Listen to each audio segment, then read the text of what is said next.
Mazungumzo ya Footprints yanahusu ufahamu na uzoefu kutoka kwa viongozi wenye tajiriba katika sehemu zao za kazi na biashara, na huchukulia kazi zao kama nafasi ya huduma.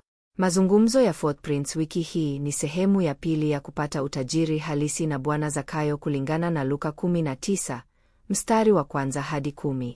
Je, unatafuta utajiri usio halisi kazini au mahali pako pa biashara? Bwana Zakayo, ambaye alikuwa afisa mkuu wa ushuru, alitumia uzoefu wake kutueleza kuhusu ubaya wa ufisadi na udanganyifu wa mali katika sehemu ya kwanza. Katika sehemu ya pili, atatushirikisha jinsi alivyopata utajiri wa kweli. Tafadhali tumkaribishe tena kwenye mazungumzo ya Footprints.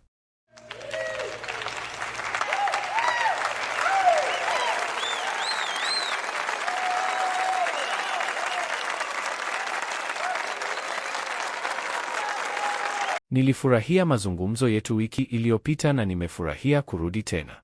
Wasikilizaji wetu walitiwa moyo sana na ulioyapitia na tahadhari uliotoa kwa wanasiasa wafisadi, wafanyakazi na wafanyabiashara kuhusu ubaya wa ufisadi na jinsi mali iliyopatikana kwa njia isiyo halali inaweza kuwa jela. Kwa hivyo, uliwezaje kuepuka jela hii ulipokutana na Bwana?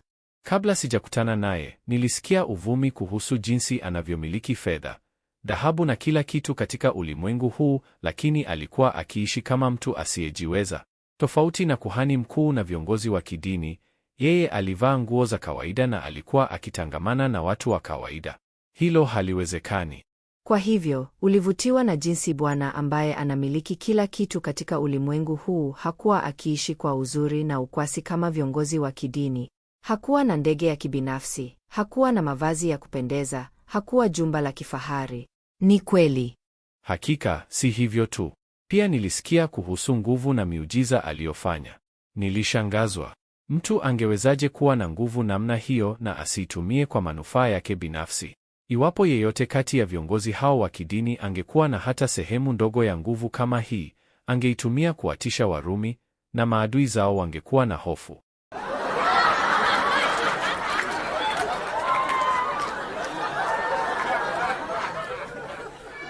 Alikuwa akitumia nguvu hizo kuwaweka watu huru, kuponya wagonjwa, kurejesha na kuleta furaha kwa wengine.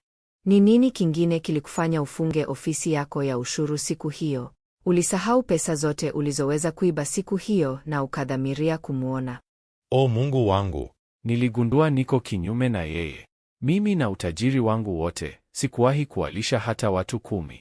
Yeye aliwalisha watu zaidi ya 5,000. Nilizoea kuchukua kutoka kwa watu. Yeye alikuwa akiwapa watu. Nilichukiwa na kudharauliwa na kila mtu. Yeye alikuwa akifuatwa kila mahali na umati wa watu. Ni nani huyu? Lazima ningemwona. Sadakta. Na ulidhamiria siku hiyo kwa njia zote lazima ungemwona. Hakika, kwa njia yoyote iwezekanavyo. Kama unavyoona, mimi ni mbilikimo, lakini nilikuwa najiona mrefu na utajiri wangu. Siku hiyo niligundua pesa hazijanifanya kuwa mrefu vya kutosha. Sikuweza kuona juu ya umati. Niliona mti mkubwa na nikachukua nafasi hiyo kufika sehemu ya juu ili kumtazama kwa karibu. Kisha akakuona juu ya mti. Je, ulishangaa? Ulijawa na furaha? Ulijisikiaje? Nilishangazwa na kujawa na furaha kwa wakati mmoja. Hakuniona tu, aliita jina langu. Hakunihukumu, hakunidhalilisha hata kidogo. Alikuwa mgeni wangu. Mimi, mwizi, ninayedharauliwa na kuchukiwa na wengi. Nawaambia, upendo wake uliyeyusha moyo wangu wa ufisadi na kuujaza toba. Vizuri sana. Kwa hivyo, kukutana kwako naye kulibadilisha moyo wako, sivyo? Ni kweli. Wakati huo, utajiri wangu wote ulionekana kama takataka. Moyo wangu, matamanio yangu yalihama kutoka kwa utajiri wa kidunia nilioupata hadi kwake. Nilipata utajiri wa kweli. Sikuwa tena gerezani nilipofungwa na utajiri wa kidunia. Hebu niwaambie wasikilizaji wako, huwezi kusema umekutana naye wakati moyo wako bado umejaa ufisadi na kukusanya utajiri wa kidunia zinazopita. Kwa uzoefu wangu, hilo haliwezekani. Jambo la kutia moyo. Swali kutoka kwa umati.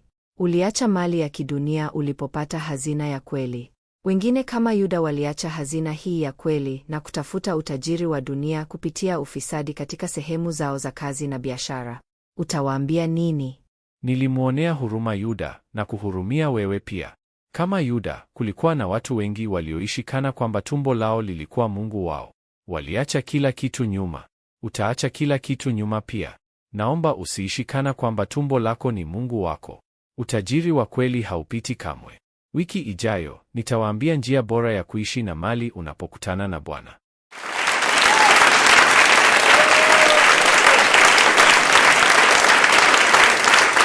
Vizuri sana. Pia ninamwombea kila mmoja anayesikiliza uzoefu na mafunzo haya pia awe na mabadiliko ya moyo, ufahamu na kuzingatia utajiri wa kweli ambao haupiti. Tunatarajia sana kuwa nawe tena wiki ijayo. Unastahili pongezi zote.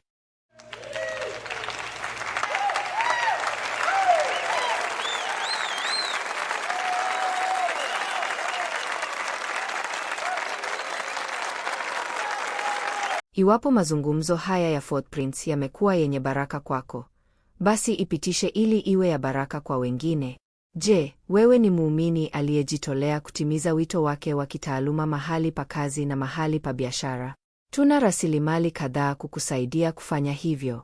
Jiunge nasi kwenye mtandao wetu YouTube kwa ajili ya wewe kupokea rasilimali mpya kila wiki. Kama wewe pia una vipaji vingine vya kiteknolojia, wasiliana nasi na tuzisalimishe kwa Bwana ili kubadilisha maisha ya wengine kwa utukufu wake.